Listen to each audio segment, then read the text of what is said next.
여러분 안녕하십니까? 1월 30일 월요일 뉴스투데이 시작합니다. 오늘부터 실내에서도 마스크를 벗을 수 있게 됐습니다. 하지만 병원이나 대중교통 등 여전히 써야 하는 곳들이 있습니다. 임소정 기자가 자세히 정리했습니다. 실내에서 마스크를 벗을 수 있는 건 식당이나 카페에서 음식을 먹을 때뿐이었습니다. 취식을 하지 않을 때는 마스크를 써야 했는데요. 오늘부터는 식당에서 마스크를 썼다 벗었다 하지 않아도 됩니다. 실내 마스크 착용 의무가 사라지기 때문입니다. 하지만 여전히 써야 하는 장소는 남아 있습니다. 병원이나 약국 같은 의료기관은 마스크 착용이 의무. 대형마트 매장 안에서도 마스크를 벗을 수 있습니다. 다만 이렇게 매장 안에 있는 약국에 갈 경우에는 마스크를 다시 써야 합니다. 버스나 택시, 비행기나 지하철 같은 대중교통도 이 같은 장소 중 하나입니다. 요양시설 등 입소시설에서도 마스크 착용은 의무지만 역시 예외는 있습니다. 외부인 출입이 없으면 의료기관은 1인실, 시설은 다인실까지 마스크를 벗어도 과태료 처분을 받지 않습니다.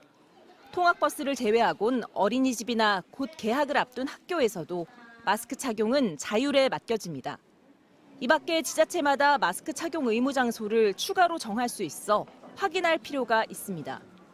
27개월여 만에 마스크를 벗을 수 있게 되는 날. 기대된다는 반응도 있지만 대중교통 이용할 때는 이제 또 아직 써야 된다고 하니까 아마 계속 쓰고 다니다가 주변 사람들 눈치 보면서 아마 좀 벗고 있지 않을까. 근데 웬만하면 벗고 싶기는 해요. 계속 쓰겠다는 사람도 많습니다. 버스 안에도 써야 되고 전철 안에도 써야 되잖아요. 아마 저 같은 경우는 못 벗을 것 같아요. 습관돼서 그냥 완전히 이제 마스크 안 쓴다 그럴 때는 안 쓸지 몰라도. 방역당국은 여전히 사람이 많이 모이는 곳이나 감염에 취약한 상황에서는 마스크를 써달라고 권고했습니다. MBC 뉴스 임소정입니다. 검찰이 민주당 이재명 대표에게 추가 출석을 통보했습니다. 민주당은 검찰 수사를 강하게 비판하면서 추가 소환에도 반대 입장을 분명히 했습니다.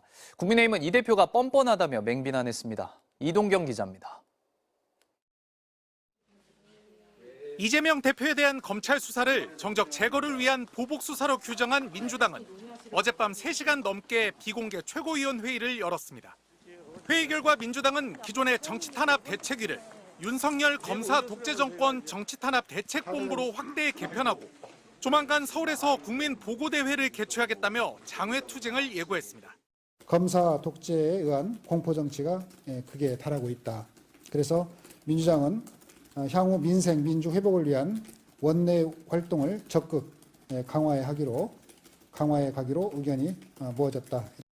검찰의 추가 소환에 응할지에 대해 이재명 대표는 말을 아꼈지만 당 지도부는 반대 입장을 분명히 했습니다.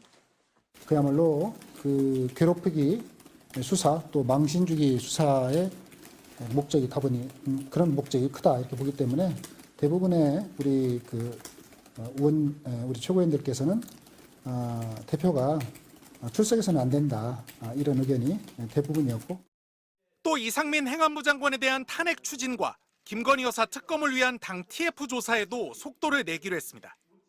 국민의힘은 이재명 대표를 겨냥해 맹공을 퍼부었습니다. 검찰은 있는 죄를 덮을 수도 없지만 없는 죄를 만들 수는 더더욱 없다며 검사의 질문엔 묵묵부답으로 일관하며 장외 여론전에만 열중한다고 꼬집었습니다. 이런 뻔뻔한 정치인, 이런 당당한 범죄 혐의자 일찍이 본 적 없습니다. 이토록 짧은 시간에 이토록 철저하게 정치를 유린하고 나라의 미래를 위협하는 이런 사람 본 적 없습니다. 반면 대통령실은 이재명 대표의 검사 독재 정권이라는 비판에 대해 이 대표와 관련해서는 입장이 없다고만 밝혔습니다. MBC 뉴스 이동경입니다. 국민의힘의 새 지도부를 뽑는 전당대회가 이번 주에 시작됩니다. 김기현, 안철수 의원의 양강구도에서 나경원 전 의원의 지지표와 유승민 전 의원의 출마 여부가 변수가 될 것으로 보입니다. 구민지 기자입니다.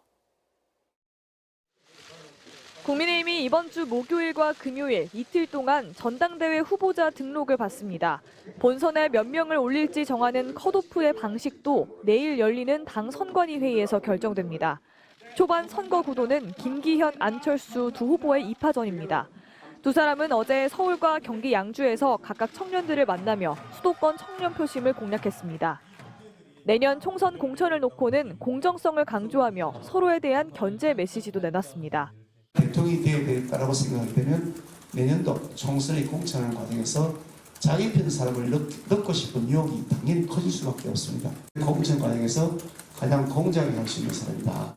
내년 총선에서 압승한 대표가 자동으로 대선 후보가 되는 일은 결코 없습니다. 그거는 아마도 대선에 대해서 직접 경험을 안 해보신 분의 그런 단견이라고 생각합니다. 전당대회 초반 변수는 불출마를 선언한 나경원 전 의원의 지지표가 어디로 쏠리냐입니다. 당 출입기자단과 점심을 함께한 나 전 의원은 말을 아꼈습니다. 많은 분들이 연락이 오는 중이고요. 제가 지금은 아직 제 생각을 정리한 것도 아니고 제가 말씀드린 것처럼 이번 전당대회에서 특별한 제가 역할을 할 일은 없지 않나. 유승민 전 의원의 출마 여부도 관심입니다. 공개 활동을 자제했던 유 전 의원은 최근 안동 MBC와의 인터뷰에서 윤석열 대통령과 친윤계 의원들을 다시 비판하고 나섰습니다. 이번에 나경원 전 의원 본인 결단으로 불출마했다고 그러지만 누가 봐도 그는 집단 린치하고 문매를 때려가지고 막 그냥 주저앉힌 거잖아요. 유 전 의원은 출마 여부는 밝히지 않았는데 이번 주 후보 등록 전엔 입장을 내놓을 걸로 보입니다. MBC 뉴스 구민지입니다. 한국과 일본의 중국발 입국자 방역 강화 조치에 대한 보복으로 중국 정부가 비자 발급을 중단했었는데요. 일본에 대해서는 비자를 다시 발급하기로 했는데 한국에 대한 보복 조치는 당분간 계속될 것으로 보입니다. 베이징 이혜인 특파원입니다.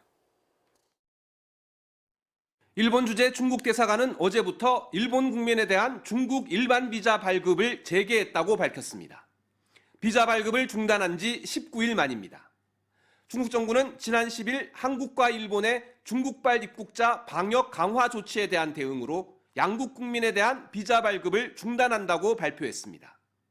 중국이 일본에 대한 비자 보복은 중단했지만 한국에 대한 보복은 계속될 것으로 보입니다. 일본은 중국발 입국자에 대한 PCR 검사를 의무화했지만 비자는 제한하지 않았습니다. 일본은 이 때문에 비자 발급 중단이 비례성의 원칙에 어긋난다고 항의해왔고 이번 조치도 이런 점이 반영된 것으로 보입니다. 하지만 한국은 지난 27일 이번 달 말까지로 예정했던 중국에 대한 단기 비자 발급 제한을 다음 달 말까지 연장한다고 발표했습니다. 중국이 비자 발급 제한을 상응 조치라고 강조하고 있는 만큼 한국에 대한 비자 제한은 계속 유지할 거란 게 대체적 시각입니다. 希望各方秉持科学客观立场，尊重和支持中方防控工作。 주중 한국 대사관 관계자도 우리가 비자 제한 조치를 연장했기 때문에 중국이 먼저 풀 가능성은 높지 않다며 중국 코로나 상황이 호전되기를 기다려야 할 것 같다고 말했습니다.